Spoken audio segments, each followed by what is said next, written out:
There we go. Now I'm online. Hello. I decided to stream for a little bit because my plans today got taken away. But yeah, I am now in college. I had to move a bunch of stuff, which is why I wasn't streaming for a long while. And I have now issued some commands. Watch as I work my magic. Bam! Oh, it's marvelous. Whoa. Thank you for following, Hoss00312. Hello, it's a good way to start off my new session.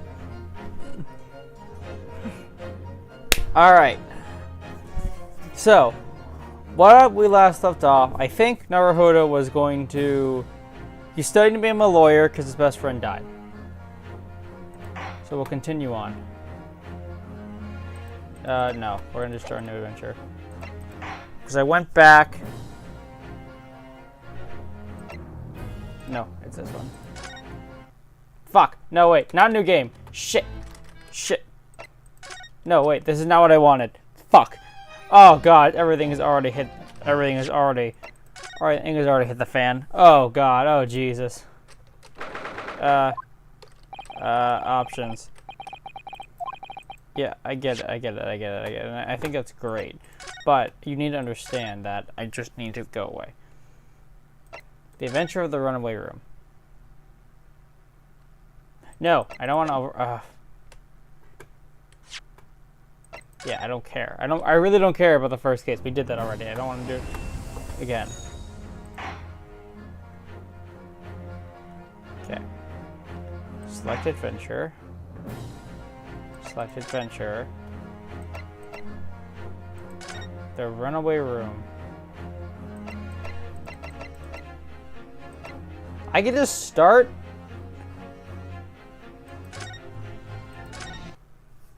Okay. I feel like I shouldn't be able to start at the end. Glancing over my records of the late last century, I am. Is that what Herlock sounds like? Bitter winter. Huh. A murder in a carriage as it sped through dense London fog in the dead of night. Though the victim and the perpetrator were the only ones inside, there were multiple witnesses to the crime itself. However, none could have imagined at the time that such a seemingly obvious case as this would end in such a horrendous manner. So, by one... My friend, Mr. Herlock Sholmes. Oh, he's not Herlock Sholmes. I believe that perhaps that case was indeed the prelude. The beginning of a long concerto that impressive Japanese student and I were to play together. Okay, cool. So Sherlock's with me.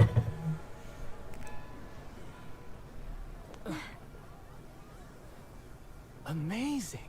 Is this really impressive English for someone who is a stowaway? Railway station or not, I've never seen such an enormous building before. And look at all the steam locomotives. This country is incredible. Yeah. 1800s? Britain is the place to be. Wait, I don't know if that's right. Let's just go to the 1900s, I think. If it's when Japan was opened up, it should be around early 1900s. I feel like I'm dreaming. So this is the capital of Great Britain. So, where to? Oh, hello. Climb aboard. I'll take you wherever you want to go. For free? This country is awesome. The Supreme Court in Whitehall, if you wouldn't mind. My pleasure. I suppose you're visiting students from abroad, eh? Yes. Thought so. Well then, I hope you enjoy your stay. And welcome to the center of the world. I don't know if Great it's the center of Britain's the mighty world per capital, se. London. I feel like it's on the outer part of the world. If Britain was in the center of the world, I feel like we'd know about it. Be a molten ball of mass.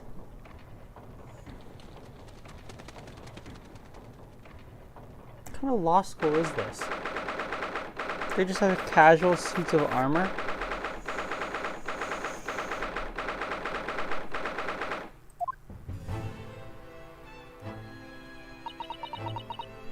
Oh no, I have to voice people. What an incredible place! I mean, yeah. It really is incredible. Okay, go. It's so imposing. It's almost suffocating. This place is breathtaking. Like a fortress. I mean, no shit. Wait, are we inside? That's a clock. Are we inside Big Ben? There are some stone buildings like this in Japan now, of course. But they've only been built in the few short decades since we opened our borders to the outside world. An authentic example is, I guess, has quite a different impact, wouldn't you agree? Far cry from the wooden paper most of our buildings are constructed from. And certainly unfamiliar. Oh yeah, I forgot they kind of did build their buildings out of wooden paper. So, we're not gonna. I always thought the. I'm sure we're not gonna touch upon it, but I thought that Japan opening their borders, quote unquote, we forced open their borders. But yeah, I thought it was always a less pleasant thing. But I think there are more differences than just trying to do. Yeah, there's just fucking gears here. We're in a clock. What is this place again? We're not in Big Ben, right? This is the Lord Chief's office, Naruhudo-san, in the Supreme Court of Great Britain. The Lord Chief Justice. We had instructions to report here at this time if circumstances were different. We were supposed to let the Lord Chief Justice know that we had arrived from Japan. But Kazuma can't. No. So instead, we are here in a different capacity, as envoys to report the news of Kazusama's death. Yes.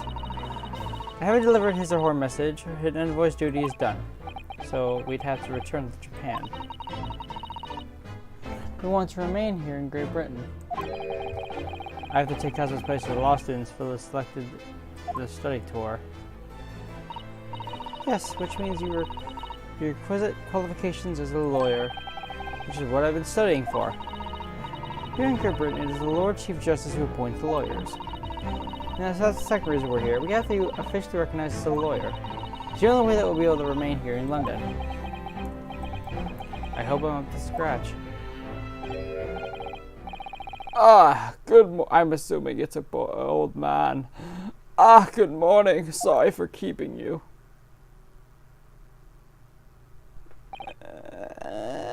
Okay. Oh. I trust that you are too exhausted after a long voyage from Japan. It seems I'm 1 hour, 12 minutes, and 47 seconds late. My apologies. Oh, no, we don't mention it. We're never happier than when we're standing around with nothing much to do. Fortunate. Are you Herlock's, are you ready to Herlock in some way? You have the same flamboyancy. Or a little less flamboyancy, but yeah, I'm looking too far into it. So introductions. I am Mal Strongheart, Lord Chief Justice of Great Britain. Ugh, and I feel like a little mouse under an elephant's foot. Come on, Mr. Naruhudo, don't be a mouse. Oh, it's an honor to meet you, Lord Chief Justice Strongheart. I'm Ryunosuke Naruhudo from the Empire of Japan. Well, Mr. Naruhudo, welcome to London, the capital of a glorious British Empire. Ah, yes, thank you.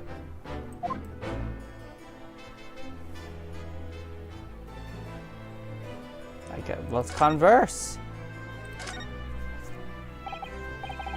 So, what are the impressions of the capital so far? How do you like London? Oh, help me. I've been so nervous ever since I got here that I can't remember a single thing about the city. How? It's simply splendid, isn't it, Mr. Naruhudo? Oh? We had a wonderful view of some London streets on the carriage on our way here from the station. Everything is so impressive and grand. I must say, I'm almost lost for words. I'm glad to hear you like it. The city boasts tramways, piped water and gas, even cables supply electricity. We spearhead every revolutionary technology in the world. Every visitor to London is astounded. Some merit to that. Oh yes, astounded is the word. Thanks for saving me there, Susato-san. Everyone seems so jolly and full of vigor. Yes, there's much excitement about the upcoming Great Exhibition, which will be hosted here in London. Great Exhibition? Oh no, is he gonna whack me with that? The cultural and technological achievements from around the globe are to be exhibited here in our great city. Oh, the World Fair? Is that what you're saying? Isn't they copyright the World Fair? You have to call it the Great Exhibition? It'll be the greatest spectacle of its kind in history. It'll make the Paris' World Fair the toy shop. World Fairs in Paris. Okay. Gosh, I can only imagine how magnificent it's going to be. Great Britain's capital is nothing but magnificent. London is the center of the modern world. Even if you do say so yourself. The sun will never set in our great empire. Perhaps it is fate that these progressive times we welcome visitors from the land of the rising sun. Lord Chief Justice, I think you were expecting a student of the law for this study tour, weren't you? Absolutely. A Mr. Kazuma Sogi, if my memory serves. That's right. The British government has already been telegraphed a full report on the situation. I understand the young man lost his life on board the steamship bound for our shores. That's amazing. The news reached him before we even arrived. My country naturally extended its deepest condolences to yours. Oh, thank you. In your honor, this appointment specifically to inform me of this news? Yes. We are here in the capacity of envoys in Japan to report the sad news in person. They tell me you Japanese are people of protocol and courtesy, and I see that is true. It is with some regret that I must inform you that the death of the young lawyer means the study tour and we can no longer proceed. If you would just hear us out, Lord Strongheart. What do you have to say, madame? It's about the study tour. Mr. Naruhudo here would like to make a proposal. Would he now? Well, Mr. Naruhudo. This is it then. The moment of truth.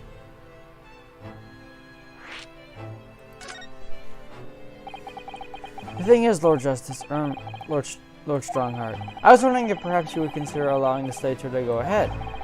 Don't misunderstand me. Britain would ideally like to see the tour go ahead. Without a lawyer from your country, there's nothing to be done. Well, in that case, what if there was someone else? Another lawyer from Japan, I mean. Is there someone thing I don't know? Only a single lawyer was invited to Great Britain from your country. That was Mr. Asoki. At least that's what I've been led to understand. Well, the thing is, this really isn't going well at all. I just can't seem to find the right words to say this man. Mr. Naruhudo, I could ruin things if I'm not careful. What am I gonna say? If there's someone if you're from German described as a lawyer, it's Mr. Sato.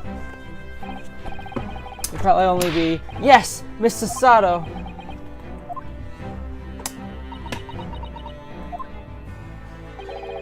An unusual introduction, but I presume you mean this charming lady beside you. You're a lawyer, are you? That look she's giving me.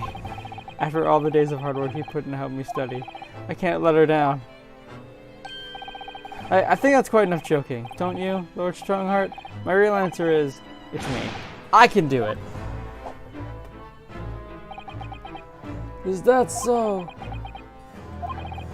I mean, I don't actually have any qualifications as such, but... No qualifications, you say, and yet you still claim to be a lawyer. I've acted a lawyer in court before. Only once, as it happens. And I had Kazuma to help me. And I was the accused. But glossing over the details, I was technically a lawyer. Like, looking for... if we squint here, I am a lawyer. I didn't need to go to law school. I was that good. I've been spending every spare moment on this journey here to Great Britain studying. I learned all about British law and the court proceedings while I was on board the SS Bureau. The voyage from Japan is some 50 days, I believe. Not what you might call a full education. To qualify lawyer here in Britain, not only do you need a university degree in law, but you must also complete several years of training. I realize it's far too short a period of time, but I can't just go back to Japan. Kazuma, Mr. Sogi's journey has only just begun. Coming here on this study tour is all he thought about. I have to carry on to everything he planned to. I know it must sound like an overly inflated opinion of myself, but I would like to do anything to prove I have what it takes. Any test you care to set me. Just one chance, that's all I'm asking for. Please! 31 seconds. Sorry? Your opening statement there, Mr. Naruhudo. It was 31 seconds long. Not too brief, not too protracted.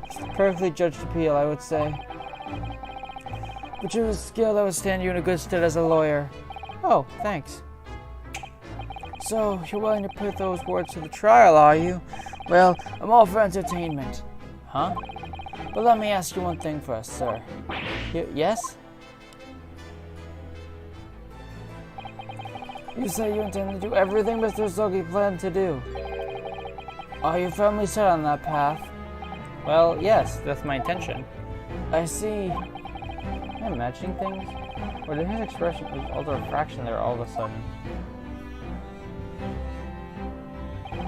Very well. You have your wish. I'll give you a chance. Just become a specially certified lawyer. Whether you pass or fail is entirely down to you. Really? I'm going to trial, I assume. So what form will this test take exactly? Tell me, Mr. Naruhudo, what do you consider the role of a lawyer to be? Well, defending people, of course. Well said. So, let's have you defend someone. Huh? Your timing is perfect. In fact, there's an apt trial about to begin later today. No advocate has been appointed for the defenses yet, so this will be welcome news. Today? Straight away? If you manage to secure a verdict of not guilty, you'll have to pass my... I don't think this is a fair test, because what if the guy is guilty?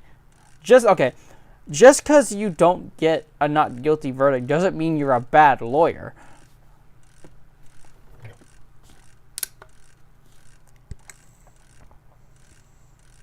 Like, as long as you're following all the rules, making deductions and everything, I don't feel like it's necessarily bad on your character or skill as a lawyer. What could be simpler? How do I get myself into these situations? Well, can I ask, what sort of trial is it, Lord Strongheart? Murder. Yes. Good question. As I remember, it's a murder trial. A murder? An extremely simple case, I understand. You really can't lose. That's easy to say. But I should mention, just in case, the defendant is found guilty, he will, of course, be sentenced to capital punishment. Capital punishment? He'll be put to death. Even in Great Britain, murderers are sent to the gallows without exception. Presumably you read that much in your short C-based introduction to British law.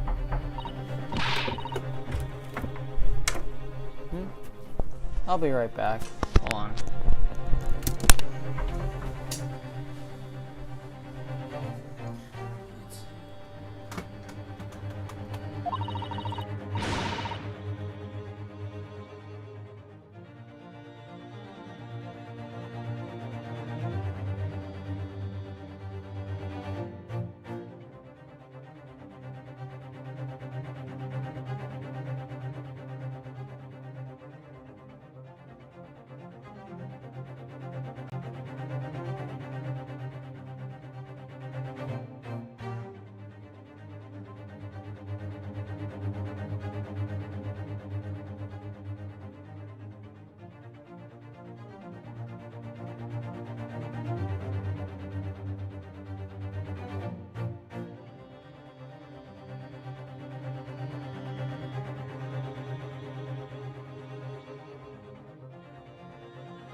Sorry about that.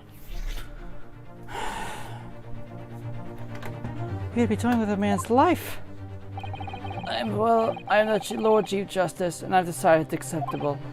Yeah, but you can't do that, can you? I mean, Naruhudo, just saying. Some defense is better than no defense.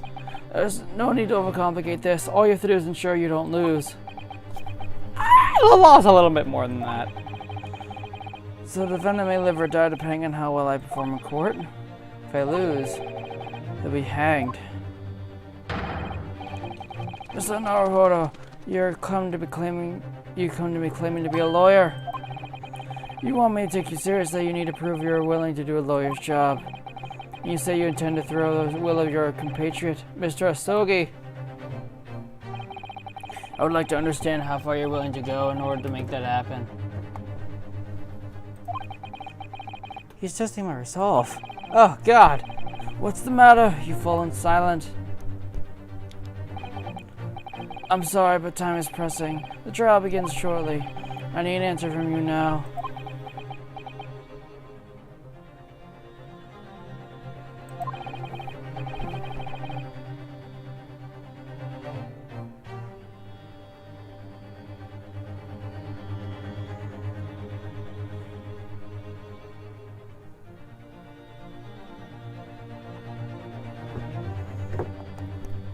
Oh, yeah, I'll do it. I don't really have a choice here. Alright then, I'll give you a decision now. My answer is, I can't do it. I can't get the words out. 15 seconds. Your decision making needs work if you want to be a lawyer. That was too slow.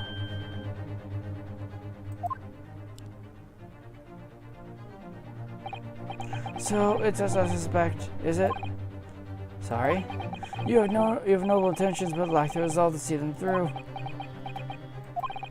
Justice cancelled. Thank you for stopping by. Go ahead and acquire your ticket for passage back from the east tomorrow. This conversation is over. Yes, Lord Strongheart. Thank you for offering me a chance. Mr. Naruhodo. I'm so sorry, Mr. Sato, but what could I do? It's alright. I understand. You do? It's not an easy decision to choose whether to defend a man in these circumstances. The resolve has absolutely nothing to do with it. What are you trying to say, madame? I think what Mr. Sato means is that no matter how badly I'd like to be recognized as a lawyer and stay here in Great Britain, to risk another man's life by treating his one and only chance as a trial so trivially would be utterly unforgivable. I feel exactly the same way.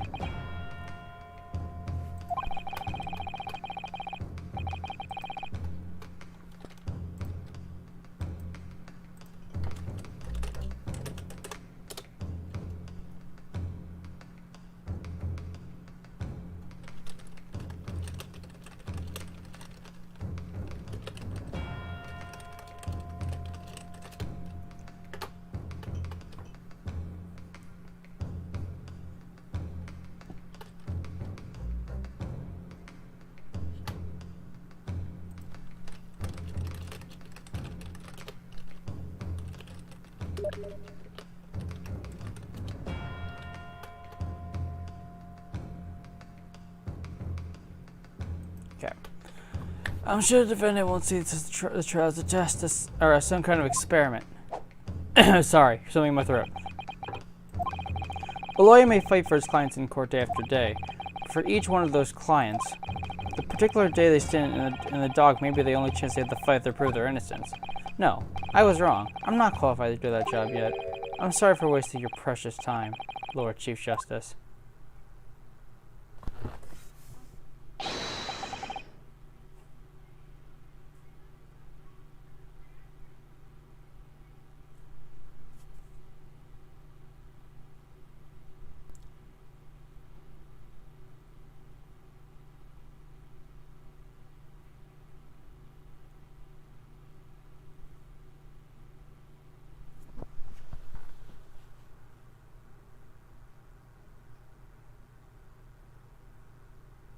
Wait, Mr. Naruhudo. Oh, was there something else? come on. Here we go. It's approximately 20 minutes by carriage to the Old Bailey from here. If you leave immediately, you should still be able to get there in time. But I just said, I was quite serious in what I told you. The defendant in this case has literally no one to advocate for him. What? At this point, he can't hope to find someone to represent him. The trial will begin without a defense. And if that happens, there's only one possible outcome. You will receive the most severe sentence that judge can pass down. That's awful. But that's the truth. It's not like we can just postpone the trial. It has to happen. We are very strict with our timing. Why does it have to be like this? Please don't expect an answer to every question. The cold hard truth of the matter is that there's only one person now with a chance to save this man from a very miserable end. And that is you. Thanks. I mean, I understand, but like, wow, you got a lot of pressure. Like, I'm his only hope. This new lawyer who's gone with the skin of his teeth. So, what do you say now, Madame? Me? What do you mean, Lord Strongheart? You said it was an easy decision to choose whether to defend a man in these circumstances. And I agree. But in my estimation, it is purely and simply a matter of resolve. Oh. Well, time is up here. I have a meeting to attend. I must leave in 2 minutes and 16 seconds. So, venture into our great city. Enjoy yourselves.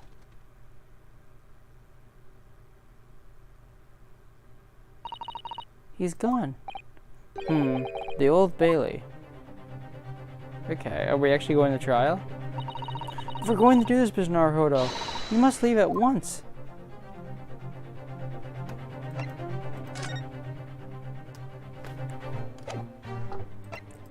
But like, have you seen my armband? Susudo, can I just ask you something? Careful, from this position, I can perform Susudo takedown in an instant. I know. Mr. Naruhudo, you heard Lord Strongheart. The trial starts imminently. If I need to throw you, I will. No, you could just say, I think we should hurry to the courtroom. I mean, she did, but you're the one who posted your armband. You need to ask me anything, you better wait until we're at the Old Bailey. Okay, I'm gonna move the Old Bailey. Ah, it looks identical to the one in Japan.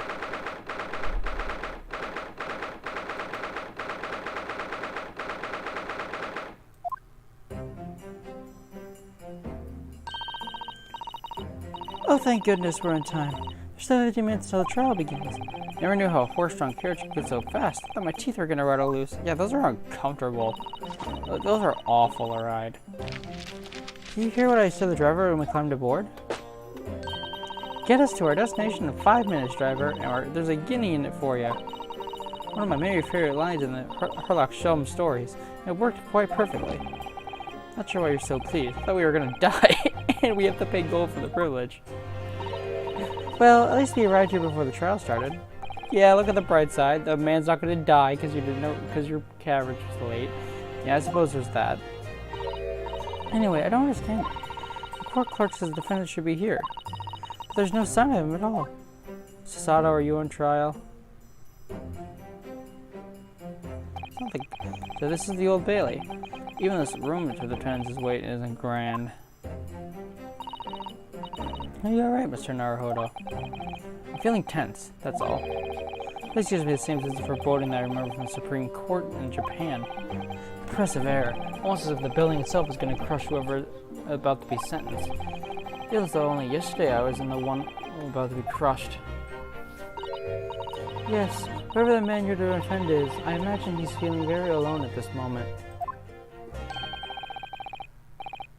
Top of the morning to you, madam, sir.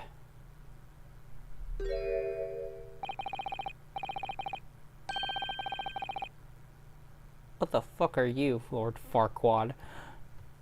Looking ass, alright.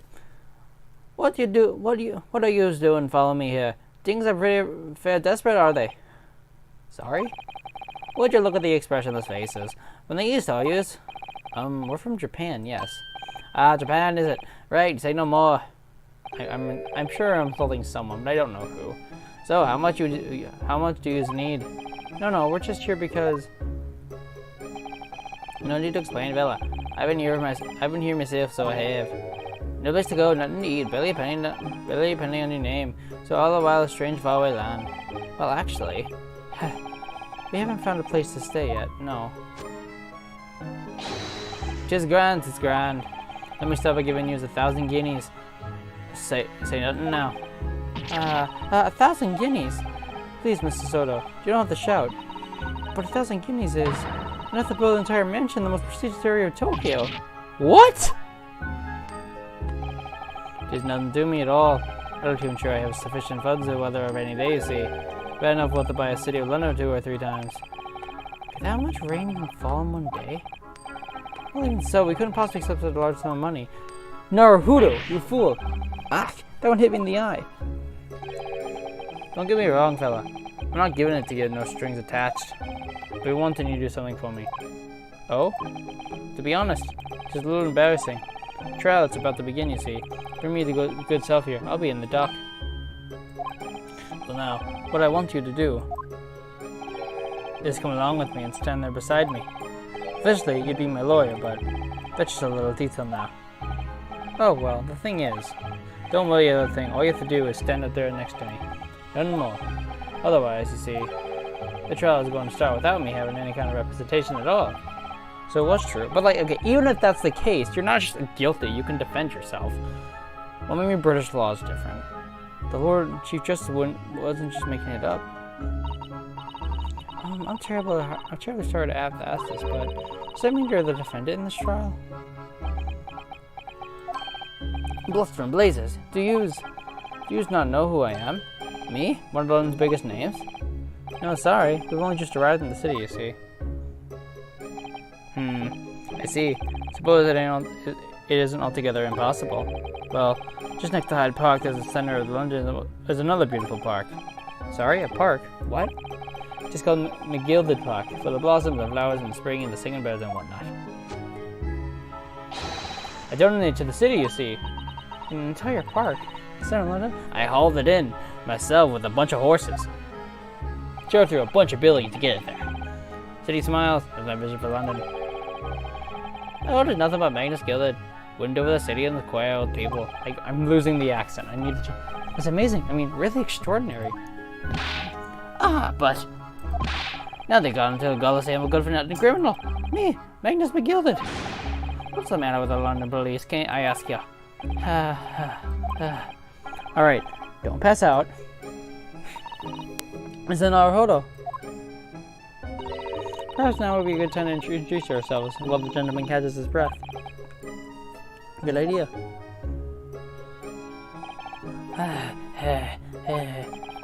Mr. McGill, the thing is, we're actually here in London to study British law. We're law students on a study tour from Japan, you see. So, if you don't have a lawyer for the trial yet, and you'd be happy to put yourself on our hands, we do our best.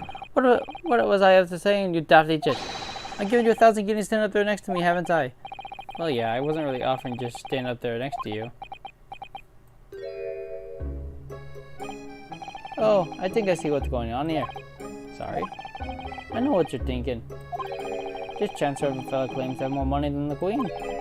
But if that's true, why the blazes can he hire the finest lawyer in all of England? Because he did. That's the only explanation. Well.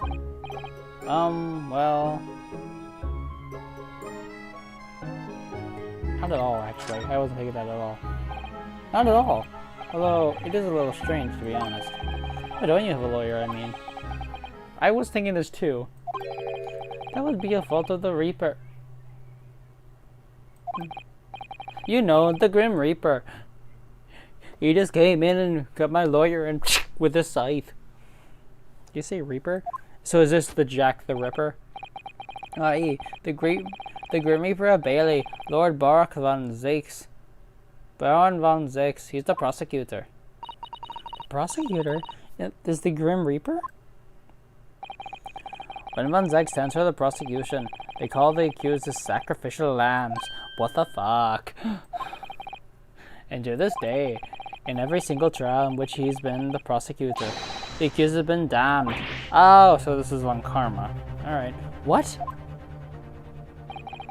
So it's reached the desperate situation where there was no one willing to stand defense against the fella at all. You could say he's a living legend of the Old Valley. Goodness, Lord Barak von Zex must be an exceptionally talented prosecutor then. Yeah, and if you talented isn't the word you're looking for, madame. It's cursed. What do you mean cursed? What the fuck is happening? The defendant is summoned in his counsel. Please make your way into the courtroom. The trial is about to begin. Counsel, that would be me. Oh, it's time. Well then, fella, don't let me down. But I don't know anything about the case. You haven't told me what happened. Until you took your face here. I made up my mind, so I had. Sorry? I decided that I'd have to defend myself in there. How would that have worked? But then you made an appearance as a student of law, wouldn't you know? Just no accident, I can assure you of that. Tis fate. So don't get cold feet now, please.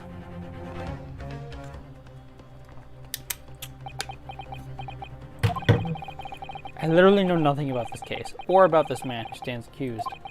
In fact, the only thing I do know is that I can't turn my back on him because he's going to give us money.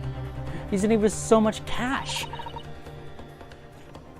Mr. Naruhudo, the man is no one. He'll have to stand alone in that courtroom, armed with nothing to defend himself. And yes, something like Cosmo would never allow to happen. Counsel of the defense, what are you doing? If you're late for the start of the trial, you will lose your right to stand. You gonna break my kneecaps? You bring on. Be right there. It's happening then. My first trial in a British court. I hope you're watching over me, Kazuma, because I have no idea how I'm gonna manage this. All I know is that I know nothing. Show me the judge. The judge is not here. What the hell? I want to see the judge. Give me the judge. Come on, bearded. You gotta be bearded. Come on. What? What is this? What is this shit? What is this bullshit? That man is giving me a sneaky eye. This is the highest court in Britain, the Old Bailey. The centuries of history in this place is palpable, isn't it? So different from the Supreme Court in Japan. Yes, they're both imposing and serene at the same time. The atmosphere almost makes me words redundant. Whatever in this country, determining a person's guilt or innocence is always a solemn affair. May I say something, Mr. Naruhudo? Oh, yes, what? Your eyes look ready to pop out of your head again. I know, but I just can't help it. Oh, he is literally... Santa Claus? Santa's our judge? In the name of Her Majesty the Queen, I hereby declare this court to be in session. We are here to determine the guilt or innocence of Mr. Magnus McGilded. I now call upon the counsel for the prosecution and defense to declare this willingness to proceed. What do I even give Dracula here? The prosecution is fully prepared. That must be the Reaper of the Great Bailey. He really does look fully prepared to dispatch his next poor victim of the underworld. Counsel for the defense, do you appear to be Eastern? Do you speak English? Huh? Oh, yes, of course. Sorry. But he asked if the defense was ready, and I couldn't be further ready if I tried. Those eyes please me. Nipponese? They shroud your fear, your doubt, your trepidation. They run wild, clinging to some phantom notion of courage. The quintessential look of a sacrificial lamb. Ugh, a cold shiver just ran down my spine, all the way to the tips of my toes. Now, Mr. McGilded. Yes, my lord. You stand accused of murder, a capital offense. You could be sent to the gallows if found guilty. Are you quite sure you wish to entrust your defense to this foreigner? As I've always said, my lord, it's a grand thing to give opportunities to the young. Even if the child is a student from a little island in the Far East, is it not a British way to ignore the dangers of yourself to give your less fortunate a fair chance? I don't like how everyone here is looking down on me. I like to take acts of chivalry to the great British Empire proud. Listen, Mr. McGilded, what a fine gentleman London has in him. You hear they donated £5,000 to the government the other day. Mother, please let me go and play Mr. Gilded Park. Something's weird about him. Like, he can't be this good of a guy. He seems like an ass. It seems as though everyone from Poe Gallery is firmly behind Mr. McGilded. It's definitely welcome news. He certainly has a way with words. I'm surprised he couldn't convince anyone to defend him. Yeah, well, what's the trial? I don't know anything about the case. Elegantly quote, Mr. McGilded. The most laudable sentiments. Now, ladies and gentlemen of the jury, I'm sure I need to hardly remind you. The 6 members of the public have been selected for your impartiality. Are you ready to proceed? One of these guys has a knife? Like, knife? Also, who wears a Nate outfit to a court proceeding? Also, why is she knitting? Yes, my lord. The taskets to the Royal Gallows where they belong are more than ready. Nothing, man. His lordship always says we should depose the rubbish promptly. Naturally, I agree. Ugh. Any criminals here will soon be wishing they never set eyes on me. Okay.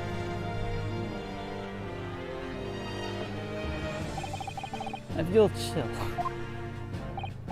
Although it's only 1 minute to my tears, I'll be getting on with my meeting. Must finish these bits for my grandson. Ah, Mr. Naruhudo, those people are the jury. Yes, that's something we don't have in Japan yet, and you never will. That's right, I've only ever read about it. Here in Great Britain, the court's final verdict depends on the opinion of these 6 jurors. The judge passes sentence according to the law. Jurors apparently Yelp based on common sense. Jurors are only judged by 2 completely different points of view. Doesn't a jury have to have an odd number for, ties? Ow, ow. Fuck. Ow, my headset.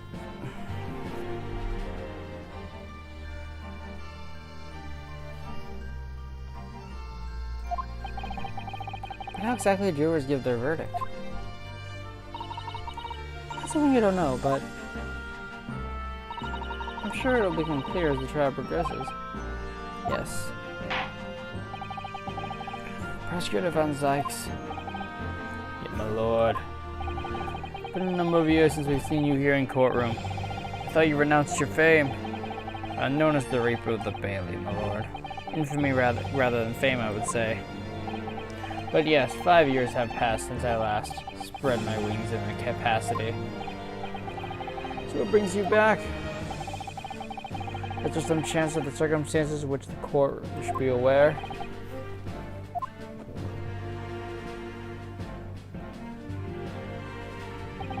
I'll leave that to your imagination, my lord.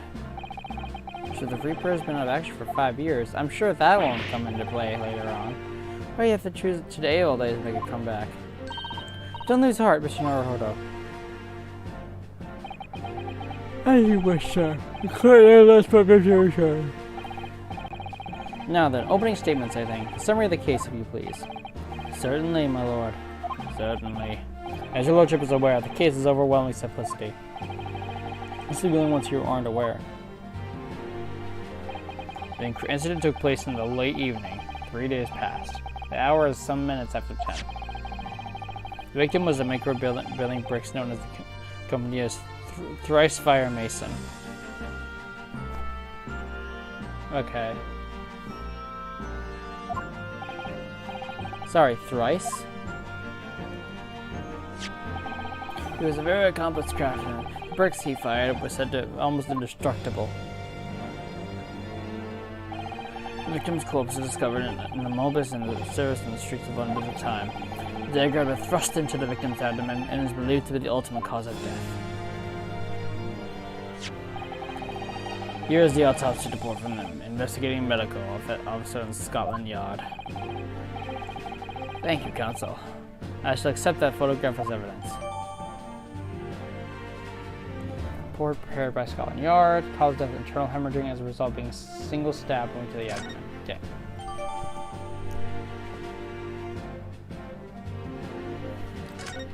Partly obscured. Okay, let me see this. Prosecution wishes to submit this as well. Hold on a second. Let me look at this photo.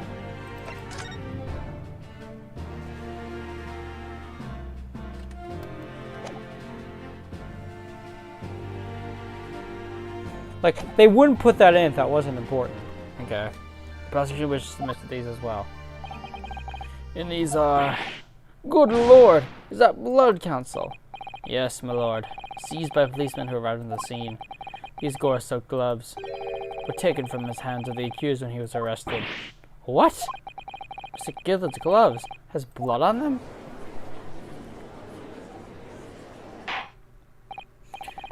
Yes, I'll accept these evidence as well.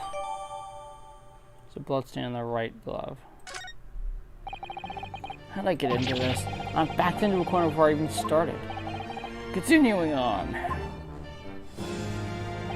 According to the driver of the omnibus, there were only 2 passengers traveling inside the vehicle at the time. Only 2? Obviously, one of the passengers was the deceased brewmaker, Mr. Mason. The other was the accused, Magnus McGilded. Well, rather damning circumstances, to say the least. Defendant, what say you? Well, of course, I have no recollection of such a thing. Mr. McGilded. To be sure, I rode the immobile that evening.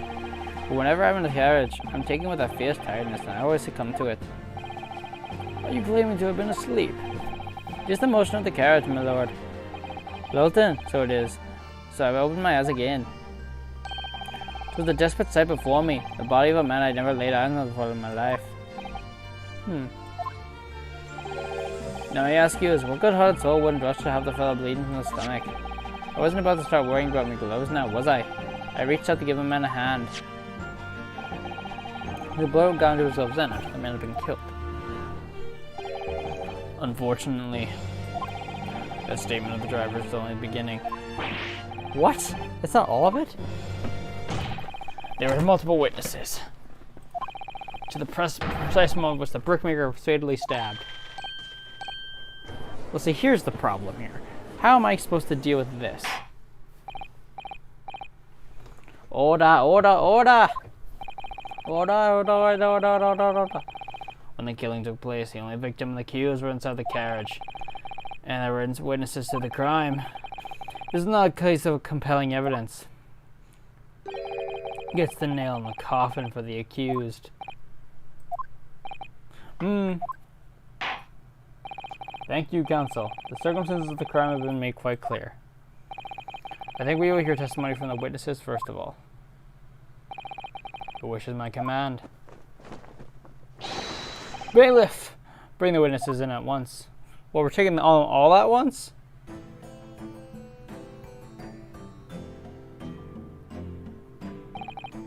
Witnesses, your names and occupations. My name is, well, everyone calls me Beppo. I drive the omnibus in the East End. Bruce Fairplay. I'm a banker in the city. My name is First. Lady First. I make house for gents. Lady First. Like you're a girl? I'm confused. Just be making room in the facts. 3 days ago, in the short time after 10 o'clock in the evening, all of you present in the stands for omnibus and witnessed the aforementioned incident. Is that correct? Yes, sir. Quite right. Yes, sir. That's quite right, sir. Very well then, let's proceed to your formal testimonies, please. Each of you will tell the court precisely what you saw.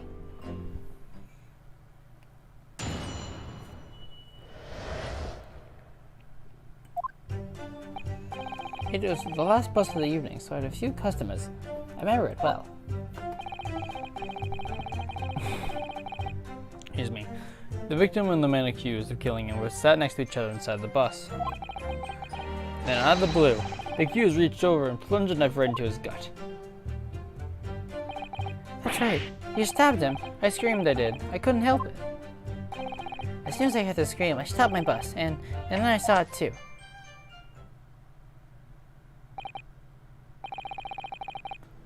Unambiguous testimony, I must say.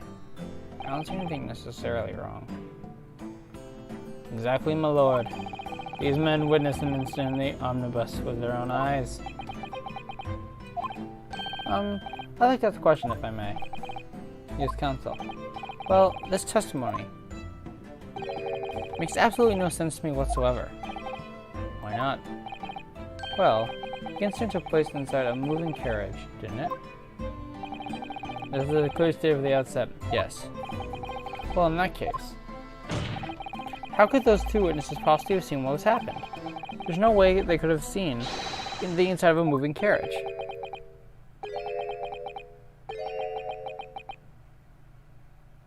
Naruhudo, what are you going on about? How quaint. I read that civilization in the Eastern nations was a good century behind our own.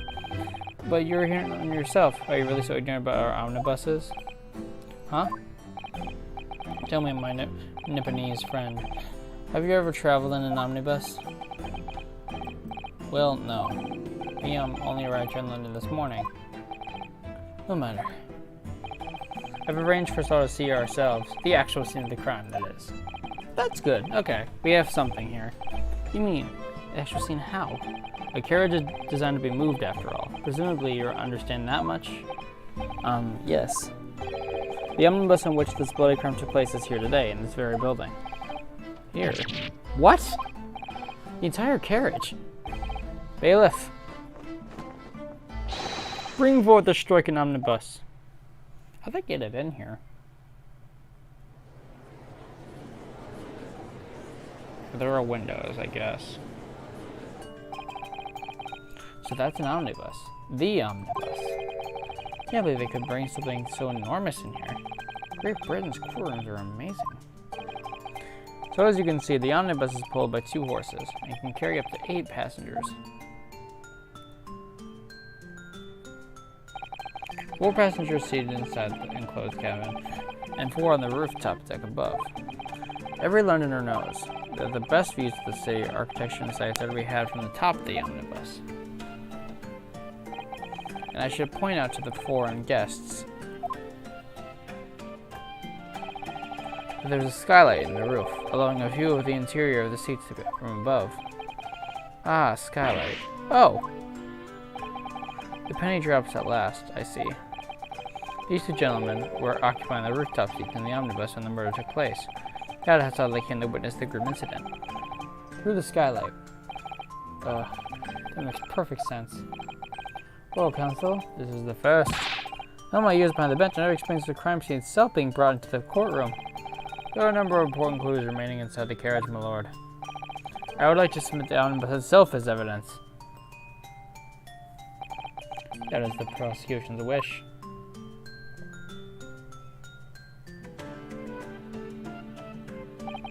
Very well. I see no reason why not. This omnibus is hereby formally accepted as evidence. Okay. So, how am I not guilty here?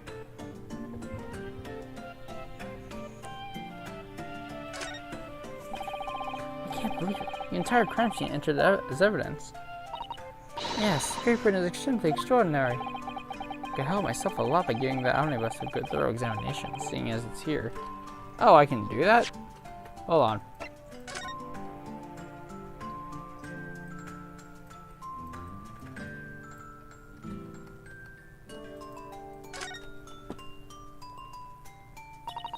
This is the roof deck of the omnibus. Oh, you must have a wonderful view of London streets from up here. You'll sit all the way up here on the bitter winter nights and the cold air rushing past them, and they have to pay money to do so?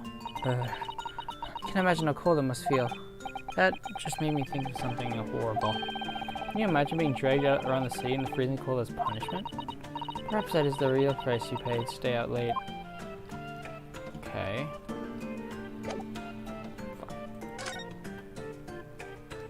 Yeah, I would like to go in. Well, let's open the door and see what's inside, shall we? Scene of a murder. It's horrible.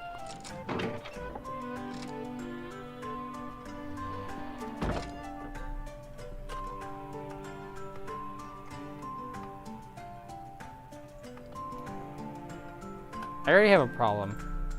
I need to relook at that photo.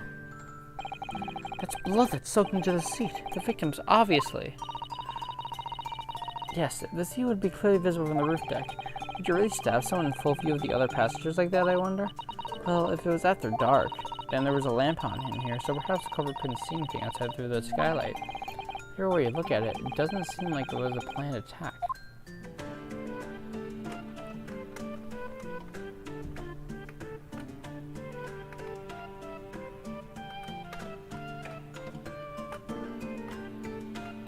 Ooh, notice. Okay. Ah, it's a poster for the Great Exhibition that's due to start 6 months from now. A lot of focus being drawn to the Crystal Tower, the centerpiece of the whole exposition. Ooh, the Crystal Tower! Under construction already, I believe. People all over London must be fizzing with excitement. The prospect of it. Okay.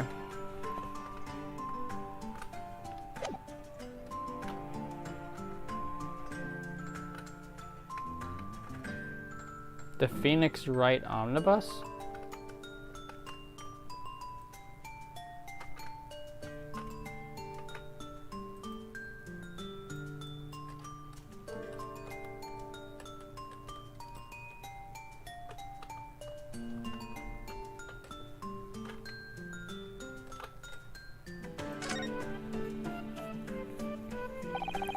You can certainly see inside that carriage is opening, that's for sure. Yes, and there's a lamp in the enclosed cabin, so I'm sure the witnesses would have been able to see quite clearly.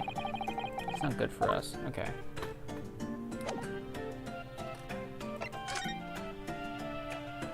Okay, never mind.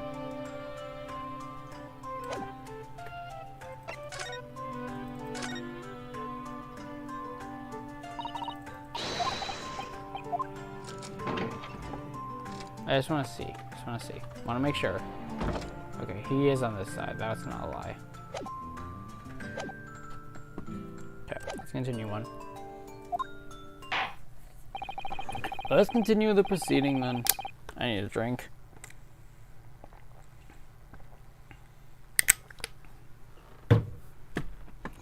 Cross-examination counsel. Pray don't expect Nipponese straight to understand the intricacies of British court cross-examination rights. Alright, my first cross-examination in a British court. Focus, Ryunosuke. Focus.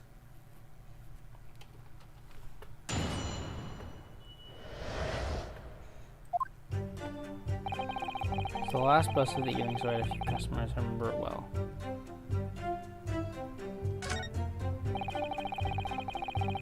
Okay, alright, what is the...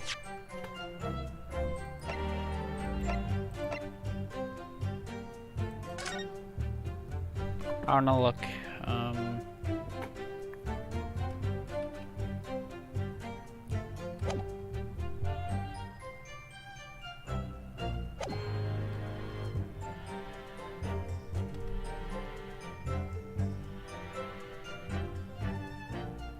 If we sat on the right, that makes no sense.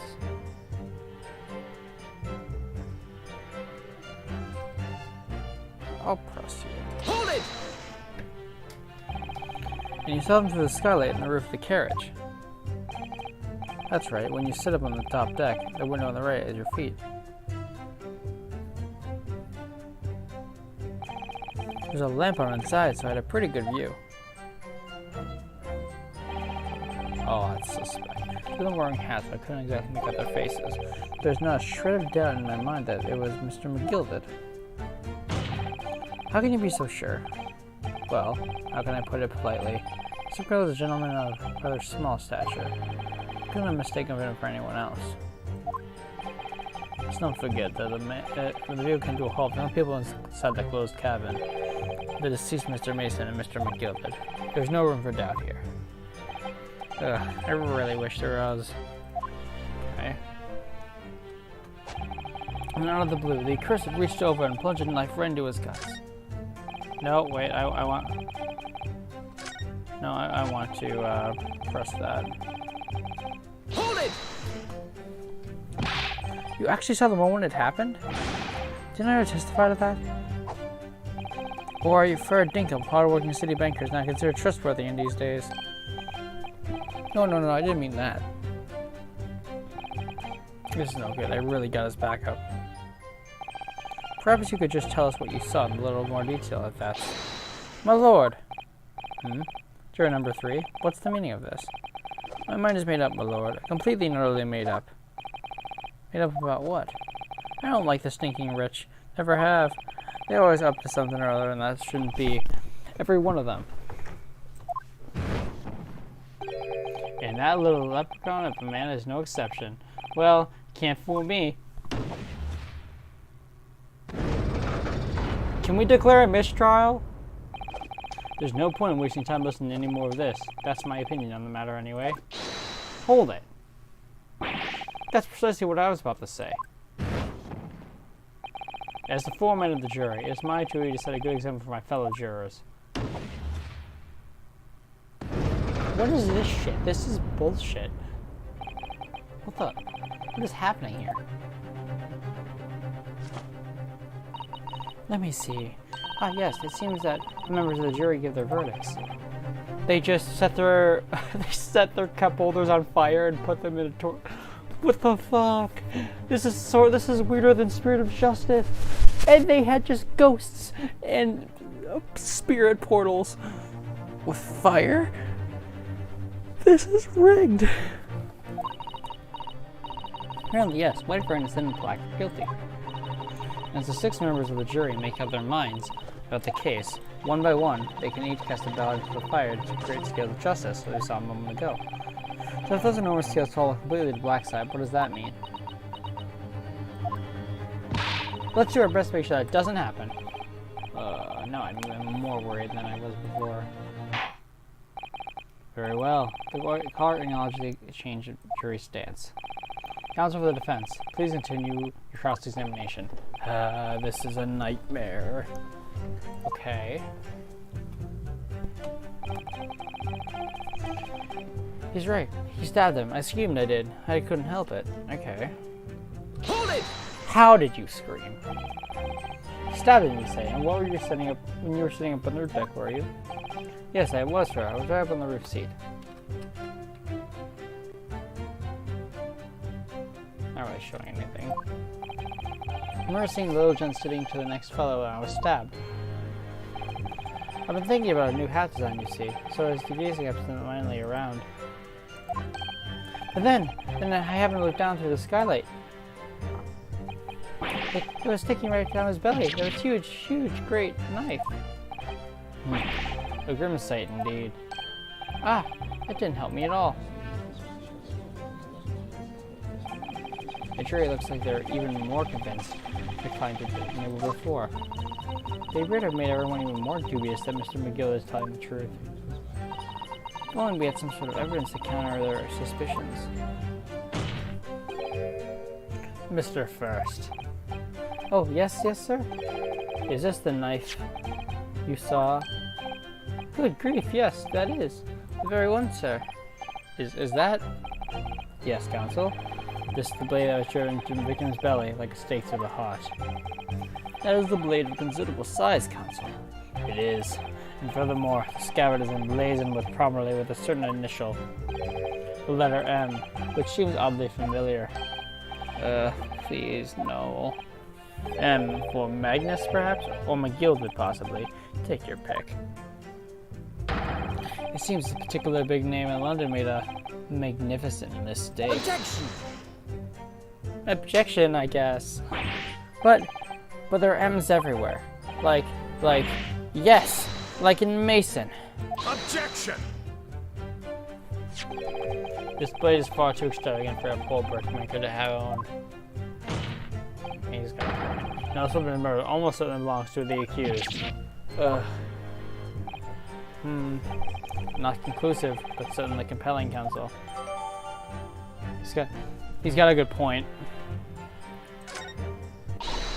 My lord, if you will forgive me the interruption. Juror number 2. Go on. Someone Gilded is a pillar of society and a gentleman a gentleman's word should be sacrosanct. However, those of us in service know we must accept the hard truths. Wait, what are you about to do? Dispose of the rubbish.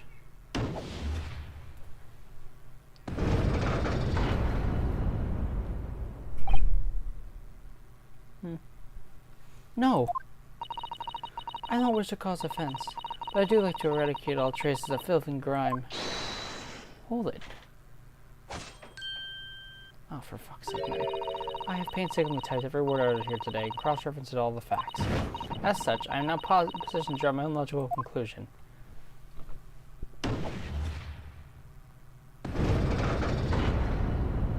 Well, that's 4. We're fucked. Like, not again. It's 4 out of 6 jury members proposed a guilty verdict. There are only 2 left. We've had it. Every time I press these witnesses for more information, I just make the situation worse. Nevertheless, what we need more than anything in the moment now is information. We're still very much in the dark. Those will just have to keep on pressing in the witnesses, knowing that more sparks may well fly. Let's think about hope that we'll cover something that gives us a way to fight back. Like, aren't we just fucked? Is it? Well, I guess, okay, because it's not an odd number, I'm guessing it's not just everyone votes and whoever has more is what he is. It must be a all or nothing thing. Alright, I'll keep trying. I can't give up. I just need to keep calm and listen to the witnesses' statements again.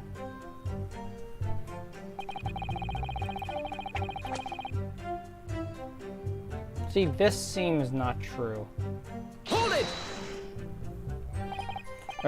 What exactly did you see? What was it? It would be the passenger, sir. He's collapsed on the floor, he was. Passenger, obviously referring to the victim, Mr. Mason, the brickmaker. And that other passenger with that knife in his hand. Like this.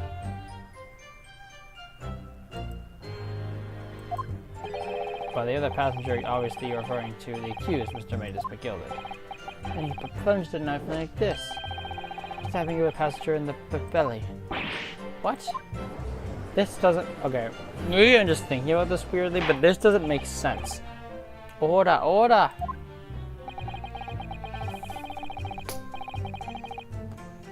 Like... Okay, if I think about it like this, that means someone... like, what I'm imagining, what he's saying is that he was down on the seat, or he's on the floor, collapsed. Then he plunged the knife in. But the knife is still in him. I don't know. There's something wrong with that. The law knows no philanthropists, my lord. Only the innocent and the guilty. Good deeds mean nothing. We're no overshadowed by evil. The truth is everything. Couldn't agree more so. The truth. Alright, so when did it happen? The only 2 people in the closed cabin were the victim and the defendant. And, so help me, 3 whole people witnessed the men trying to defend the deed. I don't like to be pessimistic, but we do seem to be in a rather difficult situation here. What am I supposed to think here? Is Mr. Good really innocent? Or could he be... But before we jump to conclusions, our first task should be gather information. Okay, there's only one more thing to press.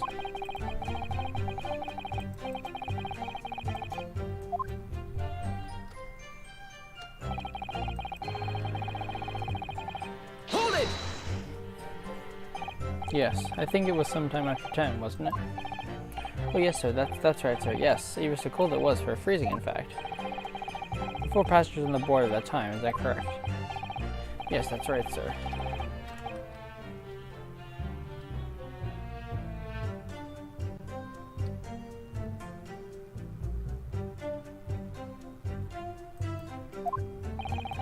There's no other passengers when the incident took place. No one related, for example?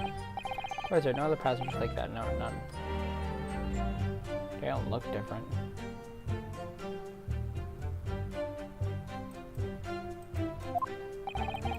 Before the scene of the crime, then.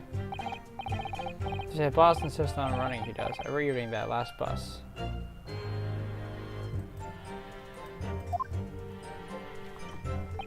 But I do wonder sometimes if it's altogether worthwhile. Yes, sorry to say. What do you mean by that? Well, what with wood being so cold and everything, only making 20 pence on the run, you see. Yes, I spent that much on the pub on the way home, just trying to warm up again. I just can't believe it, sir. I can't believe it. I'm a murderer on my own bus. Oh, he was a bus driver. Okay. I wish to awful think about it. I can't even be able to stop shaking the cold that ever happened. My lord, I wish to speak. Yes, juror number 5? I do take it that you too.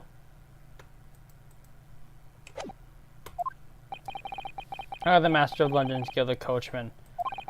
The idea of a murder being committed on one of the city's carriages is utterly abhorrent to me.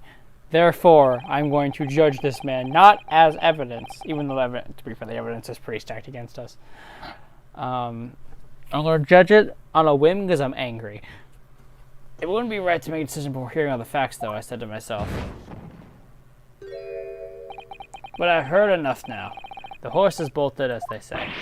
Come on, Grandma. I'm so glad you're on my side. Gee up now, Sybil Blaze. The finish is in sight. This isn't good. Mippo is a long-standing member of the guild, and I trust what that man says. Oh, thank you, sir. You're too kind. This is too unkind, sir. Which now means that 5 jurors agreed to condemn this man. Grandma! Grandma! I love you, Grandma!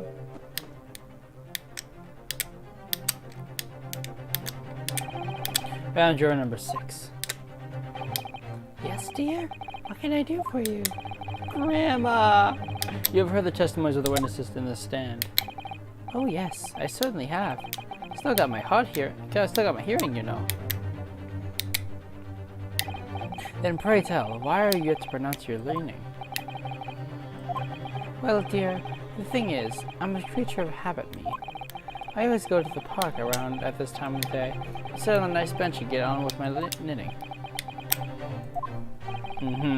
The lovely little park just near where I live. The Gilded Park, it's called. The gentleman donated to the city, you know, and to put a smile on London's face, he said. I can't imagine such a fine young gentleman would have take another man's life. He's always doing wonderful things for the city.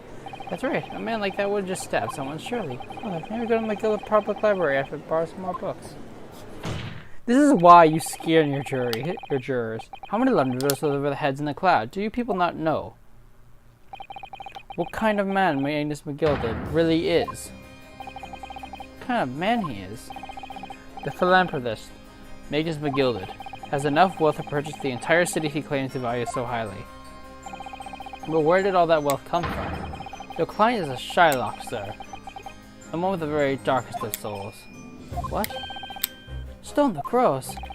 Mr. McGill lends money to extraordinary rates of interest, so his victims have no hope of repaying him. When they default, he takes possession of everything they own. He's a vulture that preys on the weak. I've never heard any mention of that before. Your faculties haven't deserted you, I'm sure, madame. So has this thought not crossed your mind? Would a man wealthy enough to buy London in its entirety not have a carriage of his own? What possible reason could this man have had to make the use of a public emoluments service? You're not saying that. The victim, the poor brickmaker, had next to nothing to his name, save considerably financial liability. It comes to no surprise that his creditor was the accused, Mr. Magnus McGilded. But let it also be known that the very day Mr. Mason was killed was his final repayment day for his debts. But, like, why would you kill someone then? Good gracious. The brickmaker was destitute. He had lost his house, now stealing to repay his debts. Debts. Yeah, the owner and this pitiful soul. Very last one thing he'd taken from him. His life. by a merciless philanthropist, pretender Magnus McGilded. I don't believe it. Hold it! If I may add something briefly, Mr. Sato? I think the victim had been lent money by Mr. McGilded, but where's the evidence to support your claim?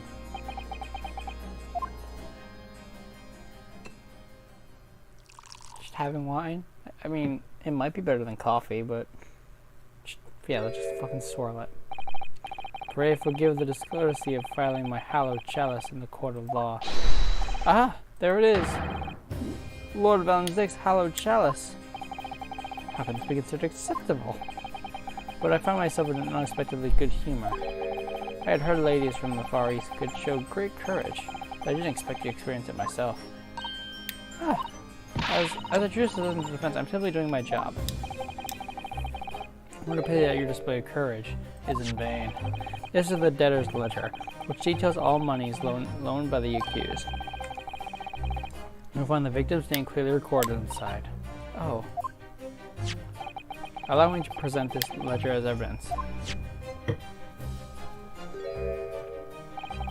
And pray forgive the discourtesy of raising my chalice and a toast to the enigmatic East at the same time. A marvelous toast, counsel. I gladly accept this new evidence. Who owed 20 guineas? Ah yes, 20 guineas. The victim owed a considerable sum. Okay. Let me take a look at this. Oh, for one thing, let's look at this. Yeah, there's that M. Alright.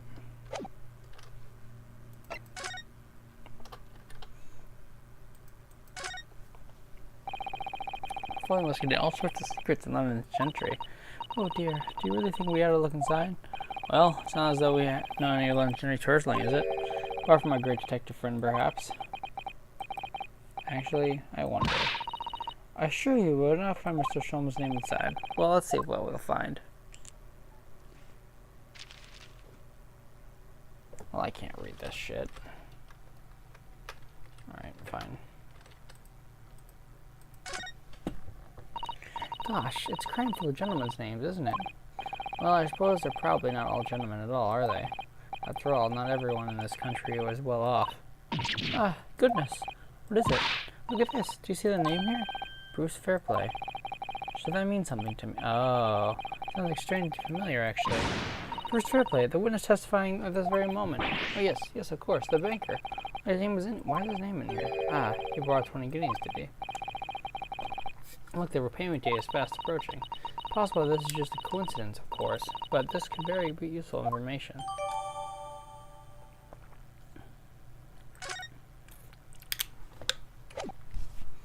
Interesting. Yes, 20 guineas, the victim owed a considerable sum, and the accused made quite certain that he had ample recompense. Well, it would seem I have a wool pull over my eyes. Oh, regrettably, madam, as the modus operandi of the accused. And it's such a pretty little part, too. What a scoundrel. No, Grandma! No, Grandma, don't do it! Still, maybe it's all for the best. Ah, well, wait a minute. Let's think about this a little more before. I don't stand for nonsense. No, Grandma! Grandma, no! Grandma betrayed me. That was it.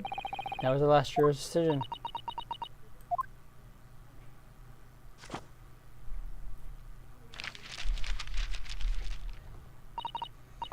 Ah, according to the Encyclopedia of British Law, when all members of the jury have concluded that the defendant is guilty, court proceedings are suspended, and the presiding judge will deliver the final verdict and sentence.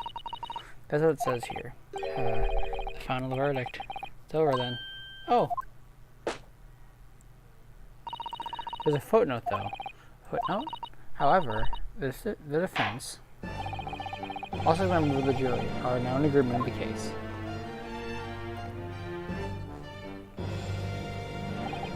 Allow me to convey my respect for your swift and righteous decision. According to the law of this country, I will conclude this trial are delivered by a fertile verdict. Trust there is no objections. Mrs. Sato, just tell me one thing. Oh, yes? You're in the middle of saying something before.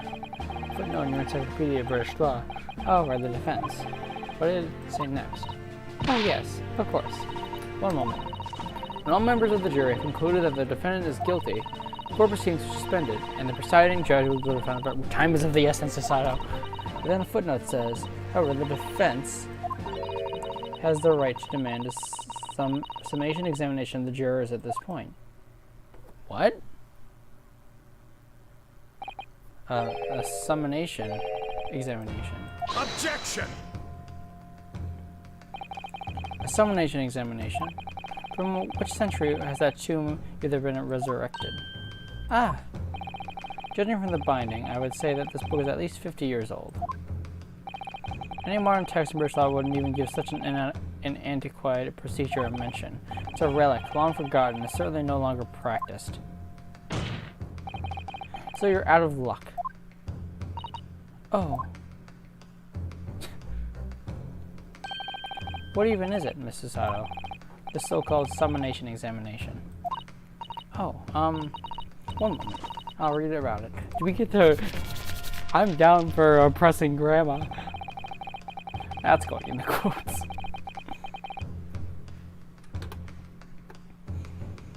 Question, I want to see something. Can I do... wait.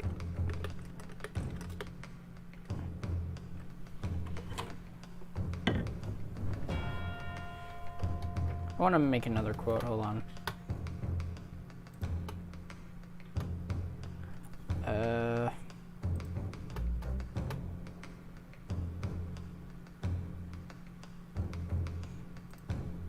I'm sure there's a better way to do this.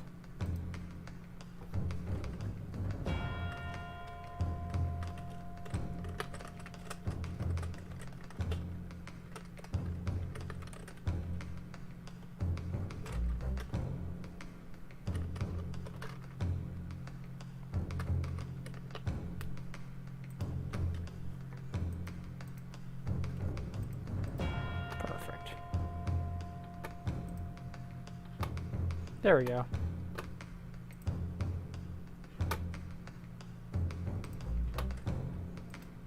So now if I do this,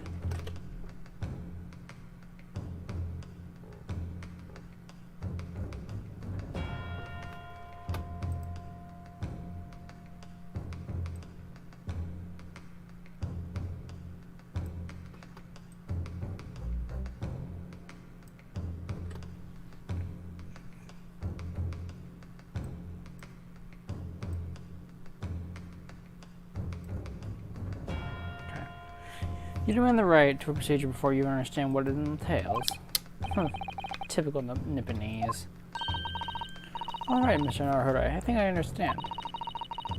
In the honor procedure, you'll be able to appeal to the members of the jury. To do what, exactly? Appeal to them and change their leaning and reverse the decisions. And it says here that, if successful, the proceedings of the trial must be resumed. Make them reverse their decisions. Yes, in times gone by, the barristers would use summonation examination to attempt to influence the jury's decision. The procedure became something of a formality with no practical benefit, really, so it fell out of use. Wonder why? Because it was devoid of purpose. Changing just one member of the jury's mind would be hard enough, let alone several. No self-respecting defense barrister would even assert his right to try in that day and age. Still, I don't see any mention of the procedure after being formally revoked. What are you suggesting? I'm suggesting that although it may be antiquated and largely forgotten, it still isn't yet extinct. What do you think, Mr. Naruhudo? Well, I think we got ourselves a loophole. Summonation examination, our last possible option. Do we assert our right to carry it out, or admit to assert our right? The defense wishes to assert its right to a summonation examination, my lord. Objection! London is a capital city of the most powerful nation on earth. We have a duty to the world to exemplify the very highest standards of judicial procedure. Summation examinations are an embarrassment that should be remained buried. Objection! But if it's alright, it's alright. I believe that could prove vital in this trial. The defense's petition is perfectly valid.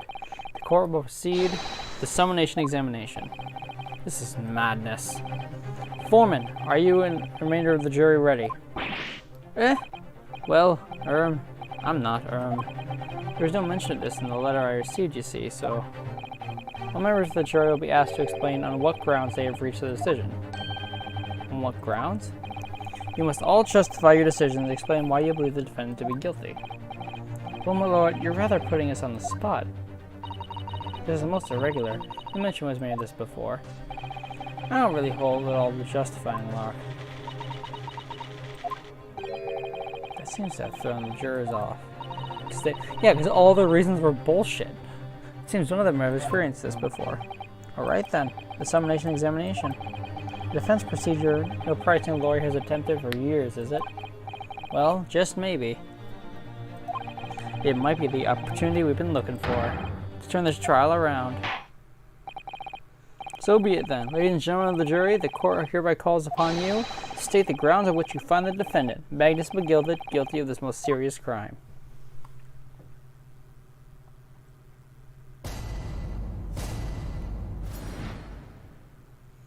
Jurors Contentions. There was no one else inside the carriage at the time, so it had to have been him. I trust the driver. He has an excellent memory, so it seems. 4 passengers with fares totaling 20 pence. He stuck the chap next to him just like this. Brazen, I must say. Absolutely brazen. I have simply typed and collated the statements made thus far and drawn the logical conclusion. We can trust the guild. Fares is our motto. We haven't raised prices in 4 pence for a year. Scoundrel stabbing the poor man on the floor. It's beggar's belief. Okay. I'm starting to wish I hadn't pushed through this now. Some of the jurors don't seem to have wonderfully formed arguments, though, do they? Well, let's see what they can do. They need to get 6 people to change their minds. I have to throw everything I can at them. Use some persuasive language. Just a moment, Naruhudo. According to my book, it's not quite how it works. Oh? I thought I was going to have to thaw their icy minds with some heartwarming rhetoric about the defendant. Fortunately, once the jurors have decided the defendant is guilty, they're unlikely to heed anything the defense says. But then, they've reached their conclusion by their own reasoning. Your pleas will sound like excuses. In fact, you could recoil on you. The more you try and persuade them, the more entrenched they may become. What am I supposed to do? Oh dear. Just citing what I've read about British law, Mr. Naruhudo. Alright, I'm sorry. Do you have any idea how to make this work then? Well, from what I can understand, evidence. The key to this procedure is using the jurors' own words to make your arguments. What do you mean? Well, the 6 members of a jury are randomly selected and members of the club. They appear to represent a unified front, but the truth is, they're completely strangers who just happen to find themselves here in the courtroom together. And that's the way to break them down, you mean? Yes, exactly. We must listen very carefully to what each member of the jury says, and see if we can identify any contradictory statements. If we can contrast the statements and pit the corresponding jurors against each other. See, so it's contradictions in what 2 or more jurors say that we're looking for. In a way, then, this is similar to regular cross-examination. Oh, yes, I suppose you're right. Find contradictions in the statements and pit the jurors against each other. Alright. Might be able to pull this off. No, that's not right. I have to pull this off. Can we start the proceedings, counsel? I would ask you to take the stand for this, expecting a clear and concise rebuttal. Yes, my lord.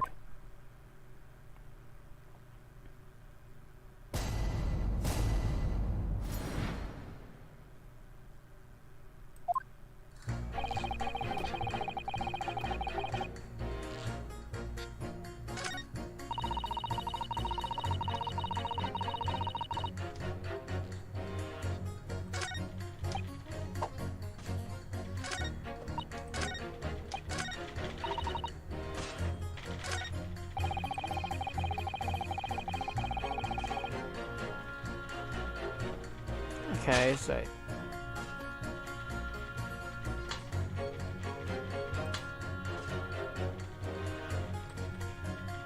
I think Objection! two statements clearly contradict each other.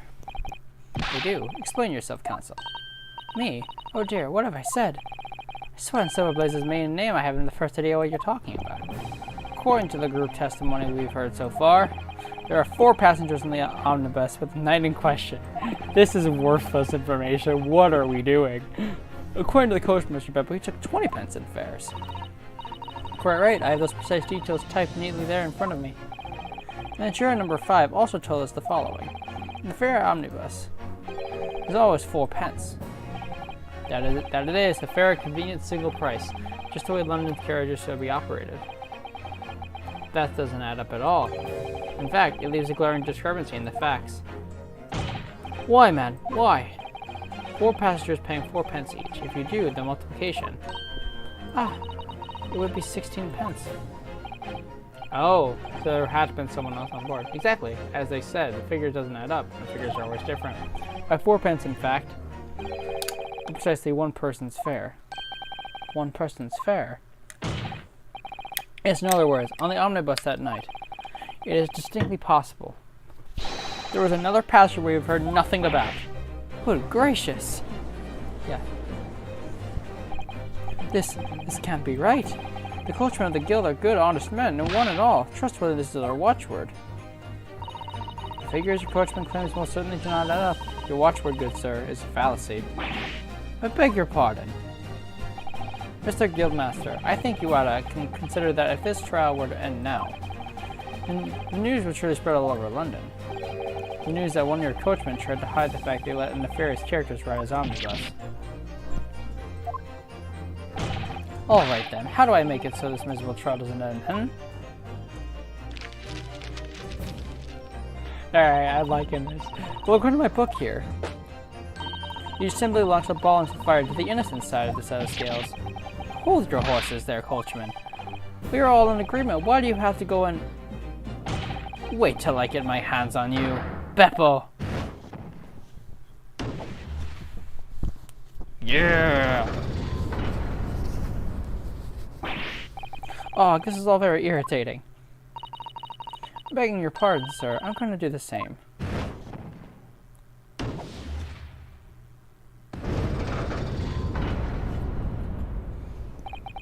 For the love of Mike! Not you as well. Who's Mike? A penny can be a difference between a smile and a tear, after all. I certainly can't put my trust in someone who doesn't follow my exacting standards of financial matters. Oh, really? I, for one, think it's only proper that we hear from the witnesses again. Oh, well done, Mr. Naruhudo. You did it. You can manage to change your jurors' minds. Your divorce trial continue. 2 or more. Actually, there is something else that's bothering me about a couple of their assertions. But you must strike next, so I need to pit 2 or more jurors against each other. So there's another contradiction in their assertions. Exactly. We can do it. Well, the scales of justice have shifted, but they still weigh heavy on the side of guilt. Counsel, you hit the floor again. Continue with your summation examination. Okay.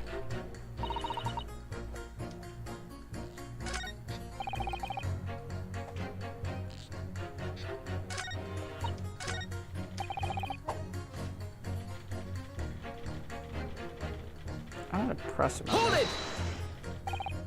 Careful, you could hurt someone with that. Just, you're a fine one to talk. What kind of sword hanging on your waist, No, that's just my battered soul. Well, anyway, I despise anyone with too much money. They're all the same, all stabbing some brickmaker, others behind the scenes. You mark my words. That seems very unlikely, doesn't it? Or even madman. We know that small shorties are rotten Shylock. Well, yes, that does seem to be the case, but... Mr. Naruhudo, please, be careful with what you say. If you're trying to squeeze money out of us less fortunate, then, as far as I'm concerned, he's guilty of sin. That man can hang. Come to think of it, didn't one of the other jurors have something to say about the defendant's underhanded activities? Fast me, Naruhudo. Don't let it go. Test your theory.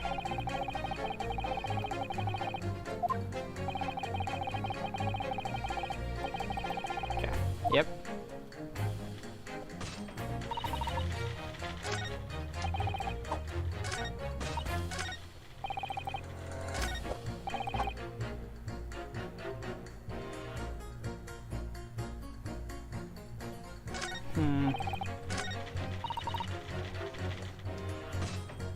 Hold it!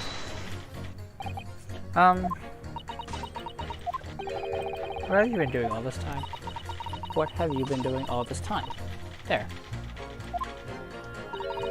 I should have thought it was obvious. I'm recording everything that takes place as part of these proceedings. And what have you learned from that? For example, at this moment in time, the judge has used his gavel 11 times in total. The prosecution has snored distributively remarks 7 times in total. And I might add, each time you've gawped like a simpleton. Thank you. And what's the point of that exactly? So anyway, I'll be back.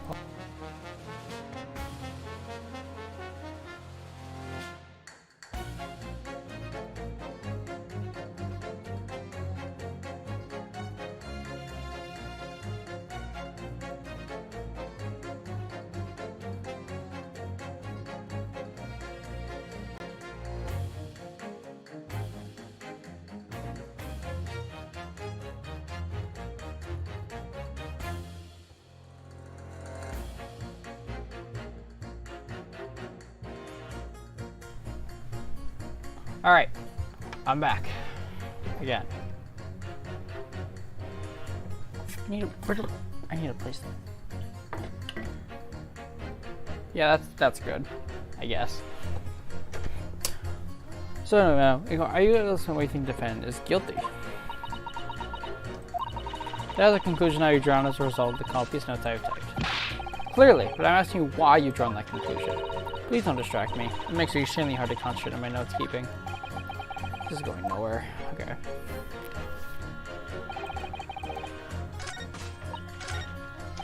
He hates him because he's rich. Hold it! Certainly, just one of the heard suggests the victim, Mr. McGilliver, alone inside the carriage. Precisely my point. But could there be some other explanation?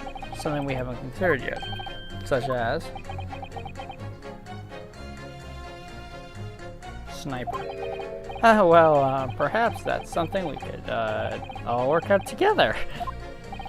Now listen here, maybe you don't know how things work around here because you're from foreign climes, but we're here to form opinions of our individuals, and I have. Oh dear, he doesn't appear to be in the mood to consider alternate point of view, does he? No. Or another, so sunset. No, yeah, going for him isn't worthless.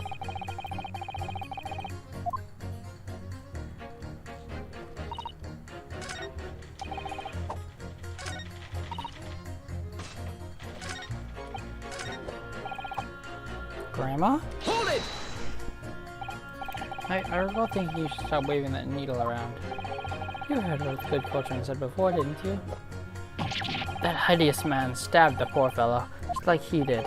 Alright. Yes, that's what he said. You're right. Gilded Park is such a lovely little place, too. I've always enjoyed resting my legs there while I get on my heading. I had thought that anyone who donated such a delightful place must be a fine fellow indeed. Suppose I was wrong. Whoever could have thought he was a miserable, murdering moneylender with not a scrap of remorse. Oh, hell. Sure can be that he's guilty now. Certainly seems to know her mind, doesn't she? So, we just need to find two jurors with contradictory statements and put them against each other. Just too much easier said than done. That perhaps what you were thinking? How did you know? It's definitely the third juror. But I don't know who else.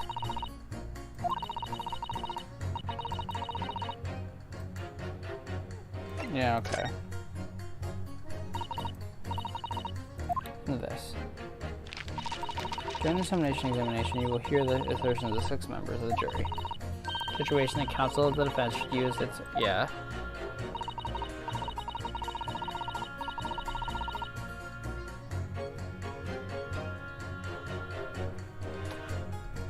Yeah, Okay. All the jurors' assertions. Yeah.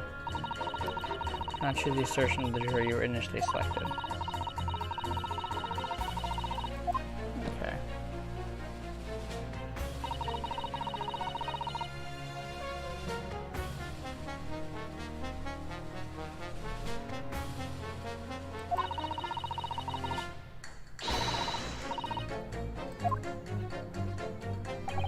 Let me see, yeah.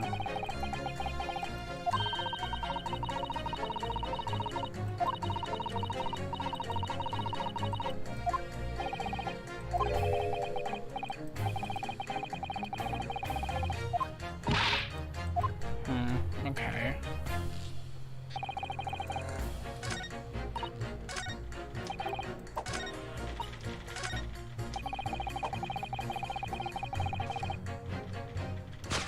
We gotta pit him against someone.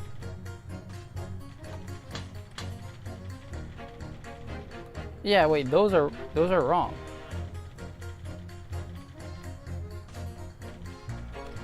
Objection! Grandma. Those two statements are completely contradictory. What? Explain yourself, counsel. Post haste. Oh, dearie me. I was lying to do my jumper for my other half. What's all this claptrap? What does contradictory mean? You've heard more than one witness. They allegedly saw the actual moment of the defendant stabbed the victim. Okay, so I was right. But now of curiosity, juror number 3. What? Can you see I'm busy here? How would you say the defendant stabbed the victim? What sort of motion was it? Ah, want to test me, do you? It was like this. I stuck the fellow without even getting up, like the prison breaker said. Yes, that was Mr. Fairplay's testimony. Quite true. Now then, juror number 6. Oh, is that me, is it? What can I do for you, young man? How would the defendant stab the victim, madam? Oh, well, dear, as far as I understand it, it was like this. He stabbed the poor man after he collapsed on the floor. The coachman said so. Now don't move. Take a look at these two jurors. He struck the fellow next to him without even getting up. And he stabbed the poor man after he'd collapsed on the floor. Well, I never. They're stabbing in totally different directions. What? Bless my stitches, what a muddle. What this tells us is that there's a strong possibility that one of the witnesses isn't telling the truth. Oh, but why? Why the dickens would they lie? I don't know that yet. What we do know is that if the trial ends at this point, we may never find out. We never know the real truth. Ladies and gentlemen of the jury, can you really let that happen in all good conscience? Lies, you say? Oh, dearie me. Yes, Grandma! I can't abide people telling lies.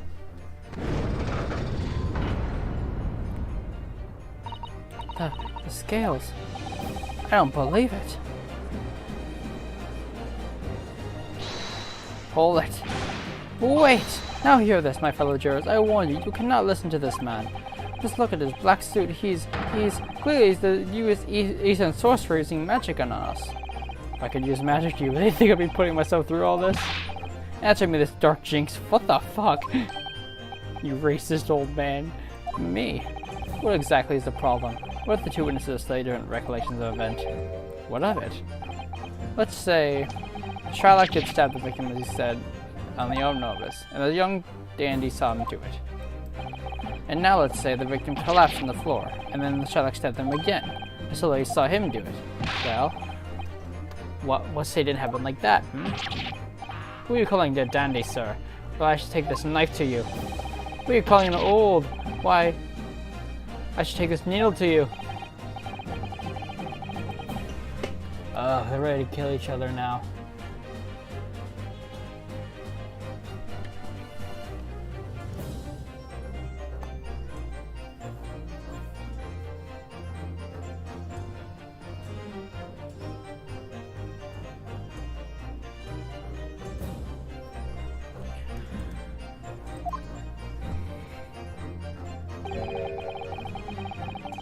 The foreman of jury be right? No, they didn't. The autopsy report.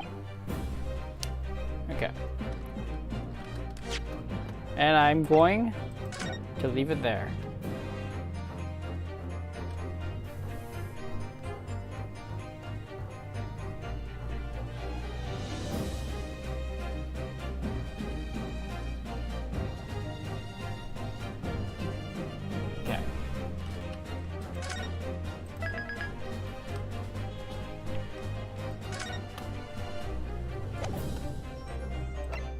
And I'm going. I might be back. I did save my game though. Fine, I'll save again just to.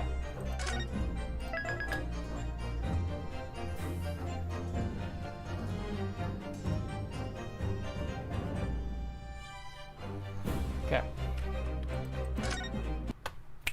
And I'm going to. I'll